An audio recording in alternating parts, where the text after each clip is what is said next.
Bonjour, je suis ravi de vous présenter mon travail de thèse de science qui s'intitule Automatisation du traitement des imageries tridimensionnelles dentomaxillofaciales par apprentissage profond, application à la segmentation et à la céphalométrie.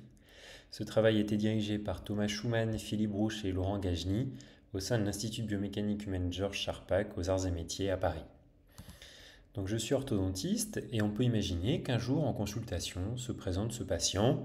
On voit qu'il présente une béance antérieure importante, une asymétrie du bas du visage et on peut se demander comment est-ce qu'on va choisir le plan de traitement le plus adapté.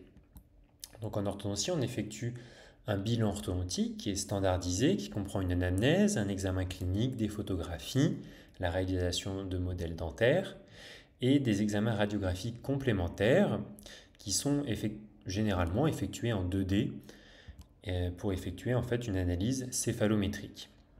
Donc sur la téléradiographie de profil et parfois de face, on vient placer des points céphalométriques à partir desquels on peut tracer des lignes qui vont nous servir à mesurer des angles, des distances qu'on va comparer à des normes.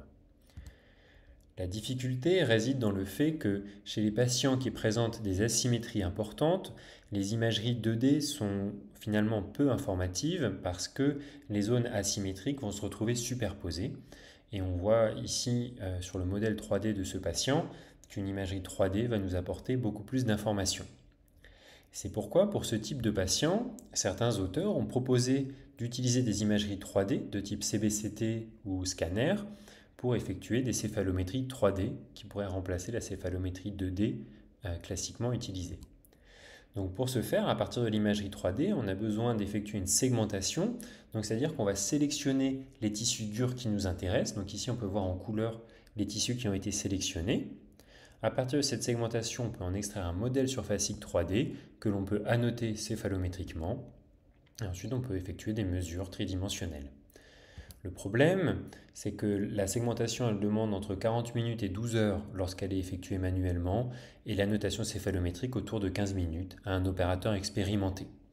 Donc cette méthode, elle n'est pas réalisée en routine clinique à l'heure actuelle et on peut supposer que l'approche manuelle est un frein au développement clinique de ces méthodes tridimensionnelles. Donc différents auteurs ont proposé des méthodes pour automatiser ce procédé. Et récemment, on observe un fort potentiel des modèles basés sur l'apprentissage profond, qui sont un sous-type d'intelligence artificielle. Mais les méthodes publiées ne permettent pas d'évaluer leur fiabilité clinique, parce que les bases de données sont trop limitées, et par exemple en céphalométrie, on a peu de points qui sont localisés.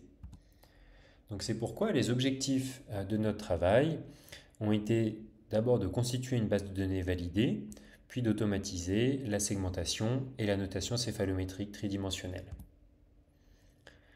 Donc notre base de données a été constituée d'une cohorte rétrospective de patients pré-chirurgicaux, donc avant chirurgie orthognatique. On a inclus 453 patients et leurs scanners. Cette base de données a ensuite été utilisée pour entraîner un premier modèle d'apprentissage profond qui a servi donc à la segmentation des images. Et donc une fois que le modèle est entraîné, il permet de segmenter les images en 10 minutes. On peut voir ici le résultat chez 4 de nos sujets. Et on a pu publier ce travail en 2022, je vous encourage à vous y référer. Et on a entraîné un autre modèle pour la notation céphalométrique tridimensionnelle. Une fois entraîné, le modèle prend à peu près 1 minute pour placer les points sur un nouveau scanner, avec une erreur moyenne de 1 mm et 90% des points qui présentent un taux d'erreur inférieur à 2 mm. On a également publié ce travail en 2022. Alors, on a encore besoin d'améliorer nos résultats et surtout de vérifier leur fiabilité dans un contexte clinique avec des données prospectives. Mais en attendant, on peut déjà utiliser ces modèles cliniquement. Et si on revient au cas clinique initial avec ce patient, on a pu donc segmenter de façon complètement automatique et placer les points céphalométriques automatiquement à partir du scanner préchirurgical. Donc on voit ici le résultat.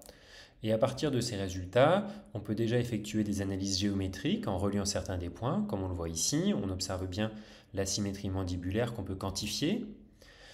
On peut également analyser plus finement la mandibule. On observe bien l'asymétrie des branches mandibulaires qui est à l'origine de la déviation du menton vers la droite. On peut faire de même au niveau du massif crânien supérieur. On observe une petite bascule du maxillaire. Et on peut effectuer des mesures céphalométriques où on fait ressortir une classe 3 squelettique. Ces éléments recoupent la planification chirurgicale qui a été effectuée avec une ostéotomie maxillaire d'horizontalisation et d'avancée du maxillaire et une ostéotomie mandibulaire de dérotation. Je vous remercie pour votre attention et je remercie particulièrement la Fondation des Gueules Cassées et la SFODF qui ont partiellement financé ce projet.